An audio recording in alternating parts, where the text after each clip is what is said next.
बातमी ती म्हणजे खासदार सुजय विखे पाटलांनी शरद पवारांवर टीका केली आहे। तर आमदार अपात्रतेसंदर्भामधल्या निकालासंदर्भात बोलताना राष्ट्रवादीचे ज्येष्ठ नेते शरद पवार यांनी हे सगळं स्क्रिप्टेड होतं असा आरोप केला होता।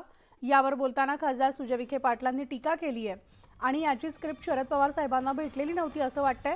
दरम्यान सध्याचं राजकारण हे शरद पवारांच्या स्क्रिप्टमुळेच चाललंय असा आरोपही त्यांनी केलाय। तर यावेळेस बोलताना सुजय विखे पाटलांनी पवारांना सल्लाही दिलाय, तुम्हाला जर हा निर्णय आवडला नसेल तर बाकीचे मार्ग तुम्हाला मोकळे असल्याचा सल्ला खासदार सुजय विखे पाटलांनी यावेळेस दिलाय। पवार साहेबांना स्क्रिप्ट अगोदर पोच झाली होती का मला माहित नाही। आता अनेक लोक असे म्हणतात की हे जे काही विरोधाभास ते तयार करतायत ते पण स्क्रिप्टेड आहे, की बाबा हे जे काही घडलंय सगळं महाराष्ट्रामध्ये हे पवार साहेबांनीच घडून आणलंय आणि त्यांच्या माध्यमातून त्यांच्या मार्गदर्शनाखालीच सगळं स्क्रिप्ट लिहिली गेली आहे।